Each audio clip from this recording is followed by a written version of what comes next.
In 21 days, I was in Kailash, trekked. My muscle mass had gone down, my legs had become like this. Always I've been walking, trekking, playing games, but my muscle mass went down so much in these 8 weeks, I just shrank like that. 3 weeks ago, a 94-year-old Chinese monk named Chen Huimin did something that could get him killed. After 6 decades of silence, he finally revealed what's written in the forbidden texts hidden beneath his monastery in Qinghai province. Texts that describe Mount Kailash not as a mountain, but as a machine, an ancient structure deliberately placed on Earth by beings who existed long before humans. And according to these texts, that machine is still running. The monks call it the anchor point. They say it generates a field that warps time, destroys electronics, and drives anyone who gets too close to the edge of madness. They say climbers who spent 12 hours on its slopes came back aged by decades. Their organs deteriorated, their hair turned white. Most of them died within 2 years. But here's what the monks have never told anyone until now. There's something buried beneath that mountain, something the texts call the seed of the next world. And the mountain is protecting it, the time distortion. Most visceral content. First Master. Chen's hands trembled when he described what the ancient texts say about time near Mount Kailash. His translator had to stop twice because the old monk kept pausing, looking toward the door, as if expecting someone to burst in and silence him. Time does not flow there, he finally said. It pools, it accelerates. It takes from you what you cannot get back. The monks have known this for centuries, but the Russians proved it in 1999. A scientific expedition led by Dr. Yuri Vulov encountered a group of Siberian climbers returning from Kailash's slopes. Volkov was a hardened researcher, 20 years in extreme altitude medicine. Nothing rattled him, but what he saw that day made him abandon his expedition and flee the region entirely. The climbers had been gone for 12 hours. 12 hours. But they came back looking like they'd aged 20 years.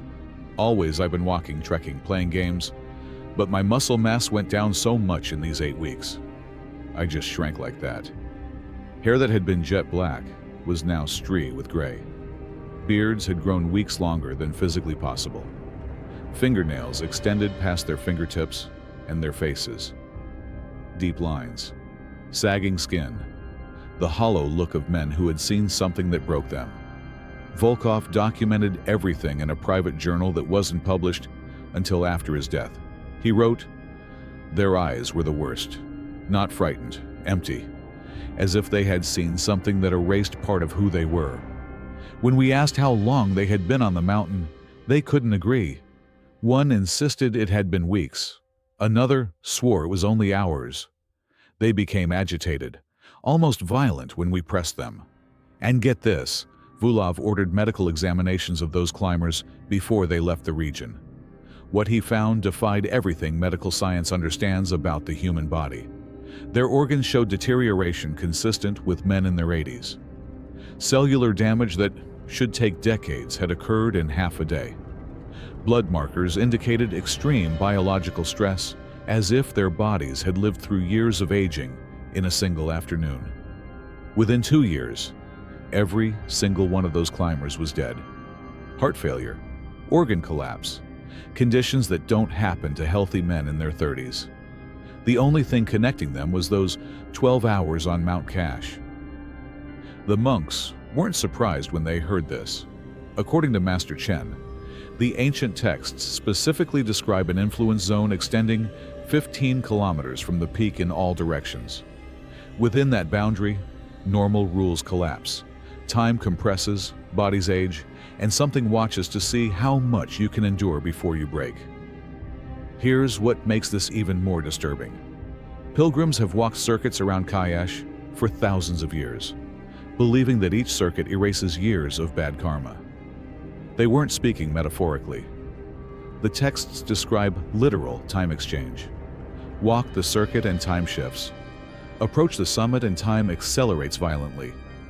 The mountain doesn't just age you, it takes something you can never define. Hours, years, futures that belong to you. And it doesn't ask permission. But time distortion is only one symptom of what's happening at Kailash. The monks say the mountain has been rejecting humans for as long as anyone can remember. And the way it does that is even stranger than accelerated aging. If what you're hearing right now is making the hair stand up on the back of your neck, you're not alone. This is exactly the kind of content we dig into every week. Ancient mysteries, forbidden knowledge, things that mainstream science refuses to touch. Hit that subscribe button right now so you don't miss what's coming next. Because what I'm about to tell you about the mountain's psychological defenses makes the time distortion look almost normal. The unclimbable peak. No one has ever reached the summit of Mount Kailash. Not one person. Not in all of recorded history. That's not because people haven't tried. It's because the mountain won't let them. British mountaineer Hugh Rutledge was one of the first Westerners to document this. In 1926, he spent 3 weeks studying Kailash from every possible approach. Rutledge was a veteran of the most dangerous peaks in the Himalayas, a man who had stared down death on frozen cliffs and kept climbing. Weathered skin, ice-scarred hands, eyes that had seen men fall to their deaths and never flinched. But after 3 weeks observing Kailash, he packed his equipment and declared the mountain utterly unclimbable. His expedition notes reveal something strange. Rutledge didn't cite ice conditions or technical difficulty. He wrote about a feeling, a pressure that built in his chest the closer he got. An overwhelming certainty that the mountain was aware of his presence and did not want him there. His guides refused to continue. 3 of them had nightmares so severe they woke up screaming, clawing at their own faces. Rutledge himself admitted that leaving felt less like retreat and more like being allowed to escape. The pattern continued for decades. In 2001, a Spanish climbing team secured one of the rarest permits in mountaineering history, official authorization to attempt Kailash's summit. One of the men said afterwards that it was like starting a new life. Their extraordinary feat has been submitted for inclusion into the Guinness Book of World Records. These were elite climbers, Everest veterans, K2 survivors, men who had conquered every technical challenge the Himalayas could throw at them. They never made it past base camp. Reports from team members described sudden hallucinations, visions of loved ones dying, of the ground opening beneath them, of things moving in their peripheral vision that vanished when they turned to look. Crippling nausea that appeared without warning and vanished just as quickly. And most disturbing, a shared psychological experience they struggled to put into words. A certainty deep and absolute that continuing forward would end in something worse than death. Russian climber Sergei Chisikov described his experience in an interview that was later suppressed by local authorities. He was shaking as he spoke, chain-smoking cigarettes, refusing to make eye contact with the camera. His translator said Chisikov hadn't slept properly in months. "I felt altitude sickness. Yes," he said. But this was different. My heart raced for no reason. A thought repeated in my head over and over. "You do not belong here." It wasn't my thought. It came from outside, from the mountain. I could feel it pushing against my mind like a hand pressing on my skull. The moment he decided to turn back, every symptom vanished. He said it felt like being released from a grip he hadn't realized was holding him. Relief flooded through him so intensely he wept. The monks confirm what the climbers experienced. The ancient texts describe the mountain's psychological defenses in precise detail. They call it the field of rejection, an energy that doesn't attack intruders, but convinces them to leave. It identifies the weakness in each person's mind and amplifies it until retreat becomes the only option. But here's the catch. The texts also warn that the mountain's defenses extend beyond psychology. The closer you get, the more reality itself starts to break down. And the first thing to fail is always technology. The machine failures, compasses go insane. Near Mount Kailash, needles spin endlessly, without settling or lock in place. refusing to respond. In a landscape where landmarks repeat and weather shifts without warning, losing your compass isn't an inconvenience. It's a death sentence. Trekkers have documented this phenomenon for decades. One German expedition in 2015 brought 6 compasses from 3 different manufacturers. All 6 failed simultaneously within 8 kilometers of the peak. The expedition leader, a former military navigator, described watching the needle spin in perfect synchronization, as if responding to the same invisible signal. Higher above the mountain, pilots have reported phenomena that no one can explain. Come here. Aircraft are prohibited from passing directly in over the peak, officially classified as restricted airspace. But the real reason isn't in any government document. Pilots who've flown near the region describe instruments giving contradictory readings simultaneously. Altimeters showing impossible numbers. Heading indicators spinning backward. Sudden complete signal loss that lasted exactly as long as they were closest to the peak. Turbulence appearing out of nowhere in perfectly clear conditions.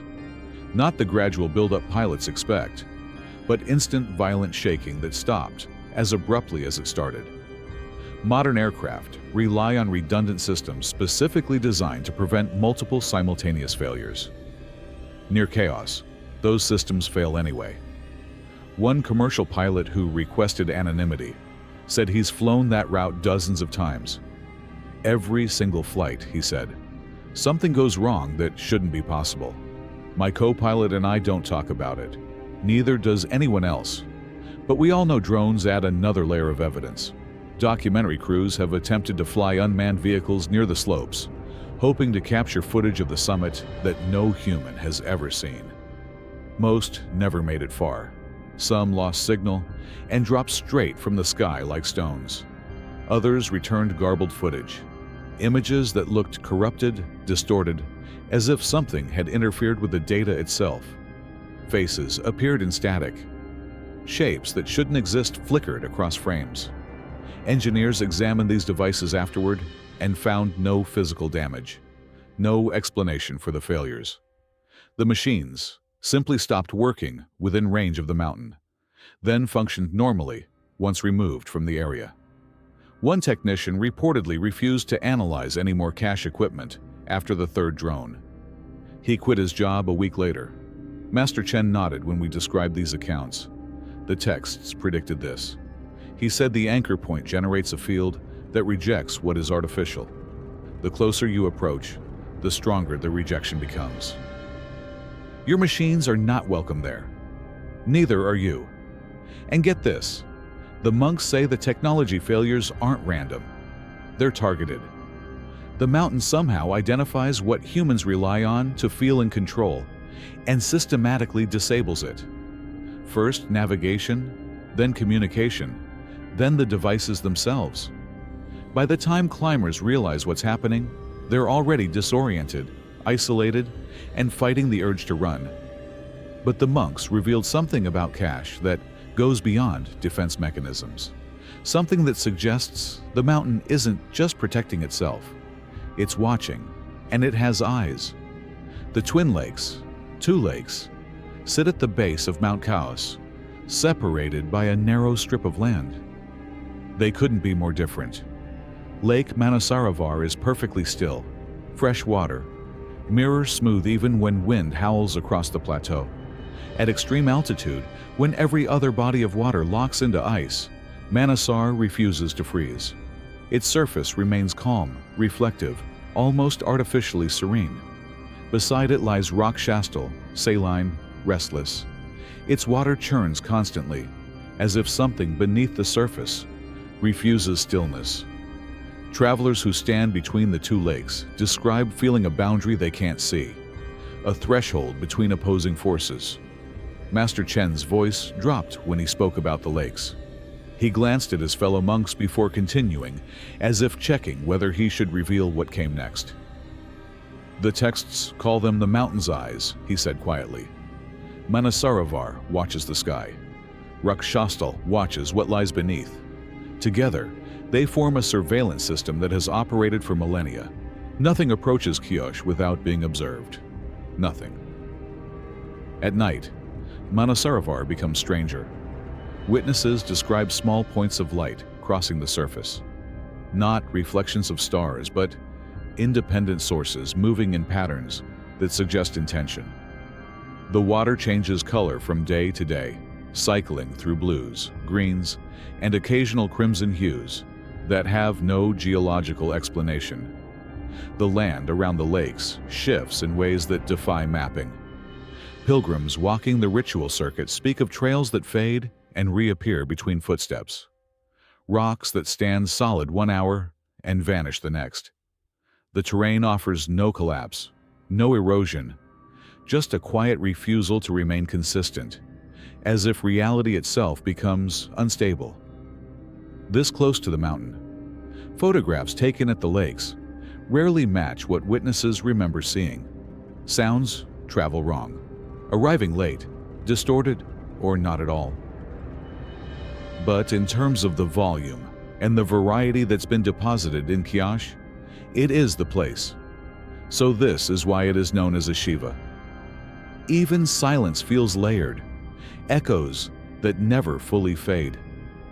The monks say this is intentional. The lakes don't just observe. They distort perception, testing whether visitors can be trusted with what lies beyond. Most fail without knowing they were being tested. Basically, if the time distortion is the mountain's weapon and the psychological pressure is its shield, the lakes are its intelligence network. And all of it, every defense, every phenomenon exists to protect what the monks say is hidden at the heart of Kailash. Something that finally explains why this mountain matters more than any other place on Earth. The impossible geometry. From a distance, Mount Kailash doesn't look natural. Unlike every other Himalayan peak, shaped by violent tectonic forces carved asymmetrically by glaciers, Kailash rises with near-perfect symmetry. 4 steep faces descend toward the cardinal directions: north, south, east, and west. The edges are clean, measured, the kind of geometric precision that should not exist in nature. Master Chen spread a map across the monastery floor and began drawing lines. His hands moved quickly, connecting points he seemed to know by heart. The anchor point was not placed randomly. He said, "Watch." He drew a line from Kailash to the Great Pyramid of Giza, extended it further. It passed directly through Stonehenge. Another line connected Kailash to Easter Island. A third ran to Angkor Wat. A fourth to the ancient city of Petra. The probability of these alignments occurring by chance, Master Chen said, has been calculated at less than 1 in 10 million. The builders understood Earth's energy grid. They positioned monuments at intersection points. And Kailash was the central hub, the control point, the machine that makes all the other sites function. The Great Pyramid stands 146 meters tall. Kailash rises over 6,600 meters above sea level. If the mountain is artificial, and the monks insist the texts confirm this, it represents construction on a scale that dwarfs anything in human history. Technology that could move and shape matter in ways we cannot currently comprehend. Geologists offer alternative explanations. Glaciers can carve pyramidal peaks. Sediment can fracture in straight lines. Symmetry can occur naturally. But here's the deal. Even those explanations acknowledge how extraordinarily rare Kailash's form is. The combination of perfect symmetry, precise, cardinal orientation, and preservation over millennia places this mountain in a category almost by itself. It's not the only geometric peak in the world. It's one of the only ones that looks deliberately constructed from every single angle. The monks don't hedge. They state it directly: Kailash was built. The ancient texts use a term that translates to the shaped stone, implying deliberate design rather than geological accident. And everything strange about the mountain, the time distortion, the psychological defenses, the technology failures, the watching lakes exists because the structure is still active, still functioning, still protecting whatever was placed inside it thousands of years ago. The Hall of Records, Master Chen, saved the most disturbing revelation for last. The monastery had grown quiet. The other monks had left the room one by one, as if they knew what was coming and wanted no part of it. Through the window, clouds gathered over distant peaks. A wind had picked all up outside, rattling the ancient wooden shutters. When Master Chen spoke again, his voice was barely above a whisper. "The texts speak of a chamber," he said. "Deep beneath the mountain. Not a tomb, not a treasure vault, something else entirely." He called it the Hall of Records. According to the ancient texts, this chamber contains knowledge that predates human civilization by tens of thousands of years. Documentation of where we came from. Not evolution, not creation myths, but actual records of human origins that contradict everything we've been taught. Information about what we truly are, about abilities and histories that have been deliberately erased. And most disturbing of all, detailed descriptions of what is coming. Events the texts call the turning that will transform human existence entirely. The texts call it the seed of the next world. Master Chen said, "I do not fully understand what that means, but the texts make clear that this knowledge is not meant for humanity. Yet, the mountain's purpose, every defense, every phenomenon, every death exists to ensure the Hall of Records remains sealed until the proper time." We ask the obvious question, when would that time come? How would humanity know it was ready? Master Chen's expression changed. For the first time, something that might have been fear crossed his face. His hands gripped the edge of the table. "We won't choose," he said quietly. "The mountain will choose. It always has." For 4 major religions, Mount Kailash represents the center of the universe. Hindus believe Shiva sits in eternal meditation at its summit. Now, the devotees of Lord Shiva can have a view of Tibet's Mount Kailash from Uttarakhand in India. Uttarakhand Tourism has launched a pilgrimage for the view of Mount Kailash from Indian soil. Buddhists see it as the Mandalola of ultimate enlightenment. Jains hold it as the site of their first teacher's liberation. The Bon religion considers it the seat of all spiritual power. Different faiths, different interpretations, but all agree on one point. This place anchors something greater than itself. 4 major rivers of Asia originate from the regions surrounding Kailash: the Indus, the Sut, the Brahmaputra, the Karnali. 4 rivers flowing in 4 directions, sustaining nearly half of humanity. The monks say this is not coincidence. The mountain was placed at the source point deliberately, feeding life across the planet while guarding secrets that could end it. Everything connects. The time distortions that age climbers by decades. The psychological pressure that turns hardened mountaineers into trembling wrecks. The technology failures that strip away every tool humans rely on. The twin lakes watching everything that approaches. The impossible geometry that mathematicians say cannot occur in nature. And beneath it all, a chamber containing knowledge about human origins and human destiny that we are not yet allowed to access. Mount Kailash has stood unmoved for millennia, while governments restrict access. Climbers flee in terror, and scientists document phenomena they cannot explain. Now, monks who have guarded these secrets for over 1,000 years have finally broken their silence. They confirm the mountain is not natural. They confirm it's still active. And they confirm something is buried beneath it that will change everything we understand about who we are and where we're going. The question isn't whether you believe them. The question is, what happens when the mountain decides humanity is finally ready? Drop your answer in the comments right now. And if this video kept you watching until the end, smash that like button and subscribe immediately. We're going deeper into forbidden knowledge that mainstream sources won't touch. The next video reveals what we found when we investigated the geometric alignments Master Chen showed us.